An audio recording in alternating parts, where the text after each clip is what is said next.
আসসালামু আলাইকুম বন্ধুরা, আমার এক স্যারের জন্য আমি একটি মাল্টিপ্লাগ বানাইলাম। স্যার বলল যে হেভি লোডের কোনো কিছু চালাবে, সেই জন্য আর কি উনি মাল্টিপ্লাগ না কিনে বলল যে ভালো মানের মাল্টিপ্লাগ বানিয়ে দিতাম। তারপরে বাজারে গেলাম, উইনারের 16 এম্পিয়ারের দুইটা 6 পিন সকেট আনলাম। এখানে ওনার 2টা পয়েন্ট লাগবে, এই জন্য 2টা আনছি।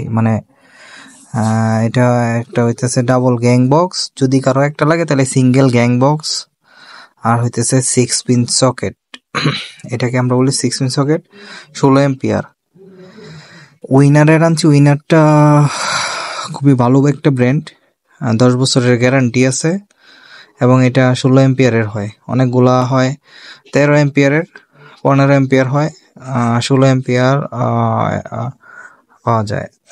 2টা কেবল নিলাম, 2.0 দিছি। যদি লোড কম হয় তাহলে 1.5 দিতে পারেন। 2.0 দিলে আর কি সব জায়গাতে সব কাজেই ব্যবহার করতে পারবেন। 2টা দেওয়ার কারণে মাঝখানে এরকম একটু সোলায় নিলাম। সোলায় নেওয়ার পরে এইখানে সোলানোর উদ্দেশ্যটা হলো যে আমি কেবলটা কাটলাম না, এটা আর কি সোলায় নিলে এটা আর কি শর্টকাটে হয়ে গেল। আর সিঙ্গেল হলে আপনার সোলাইতে হবে না, আমি যেরকম এই যে মাথায় শুধু একটু করলাম, এরকম একটু আর কি আপনারা খেয়ে করে নিলেই চলবো। একটু একটু আর কি কেবল তার বাইর করে নিলেই চলবো। তো আর যদি 2টা বানাইতে চান তাহলে এই সেম ভাবেই করবেন। এই সেম ভাবে করার পরে আপনারা আর কি, আর তারের ব্যাপারটা হইতেছে আপনারা 1.0 দিতে পারেন, 1.5 দিতে পারেন। আসলে এটা হইতেছে আপনাদের উপরে, আপনারা কি চালাইবেন। যদি মনে করেন যে মাঝে মধ্যে রাইস কুকার চালাবেন, আয়রন চালাইতে পারেন, একটু ভালো লোড টানবে, ফ্রিজ চলতে পারে, এই সকল ক্ষেত্রে আর কি আমি সাজেশন করবো 2.0 দিয়ে দিবেন, তাহলে আর কি মাস্ট বেটার হবে। আর এর ব্যাপারটা হইতেছে, চকেট লাগানোর ব্যাপারটা হইতেছে যে আমি দেখাইতেছি, একদমই সিম্পল। এটার মধ্যে যে কোনো চকেটের মধ্যে একদম কম দামি বলেন বেশি দামি বলেন সবগুলাতেই এল এন আর হইতেছে অনেকগুলাতে ই লেখা থাকে, ই না লেখা থাকলে একটা সিম্বল দেখা থাকে, আর্থিং এর একটা স্যাম্পল দেওয়া থাকে।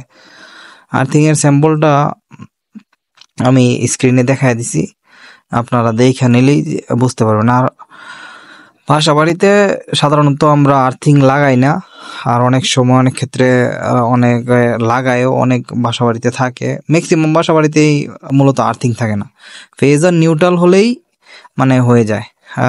আপনার এখানে রেড কেবলটা আপনারা সবসময় ফেজ দেওয়ার চেষ্টা করবেন, এল হইতেছে লাইন, আর এন হইতেছে নিউট্রাল। যে কালো কেবলটা ওইটা আর কি আপনারা নিউট্রালে দিবেন। নিউট্রালে দেওয়ার পরে আপনারা সুন্দর করে নাটটা টাইট দিয়ে দিবেন, তাহলে আর কি আপনাদের মাল্টি হয়ে গেল। এখন আমি মাল্টির এক পাশ তো লাগিয়ে ফেলেছি, এখন অন্য পাশে আর কি এটা প্লাগ। এটা হইতেছে আমি 3 পিন প্লাগ আনছি। 3 পিন প্লাগ আনার উদ্দেশ্য হলো 3 পিন প্লাগটা হইতেছে একটু লোডটা বেশি সহ্য করতে পারে। 2 পিন প্লাগ একটু ভালো মানের নিলেও হয়। 2 পিন প্লাগ সাধারণত 6 এম্পিয়ার হয়, 10 এম্পিয়ার হয়, অনেক কমই 13 এম্পিয়ার 15 এম্পিয়ার পাওয়া যায়। এই জন্য আমি 3 পিন প্লাগ নিলাম। 3 পিন প্লাগটি নিয়ে এটার মধ্যেও সেম এল এবং এন দেওয়া থাকে, আপনারা এল এবং এন দেখে লাগিয়ে দিবেন, তাহলে হয়ে যাবে। একটু সুন্দর করে খেয়াল রেখে একটু সুন্দরভাবে লাগাবেন, লাগানোর পর সুন্দরভাবে সেট আপ করবেন, তাহলেই দেখবেন যে সবকিছু ওকে। দুঃখিত, আরেকটা জিনিস শেয়ার করতে ভুলে গেছি, যে আমি এখানে যে এই যে পাইপটা দিলাম, এটা হচ্ছে হুস পাইপ, 1/2 ইঞ্চি হুস পাইপ। এটা দেওয়ার কারণ হলো 2টা তার তো আলাদা আলাদা আমি নিয়েছি, যেন একটু বেশি লোড নিতে পারে, এই জন্য এটা দিয়েছি। আপনারা যদি আবার ওই 2টা কেবল একসাথে করে দিয়ে কোর কেবল আছে, ওইটা ব্যবহার করতে পারেন, তবে ওইটার লোড একটু কম টানে। আমার সাজেশন যে এইভাবে করে যদি দেন হুস পাইপ দিয়ে, তাহলেই বেটার হয়।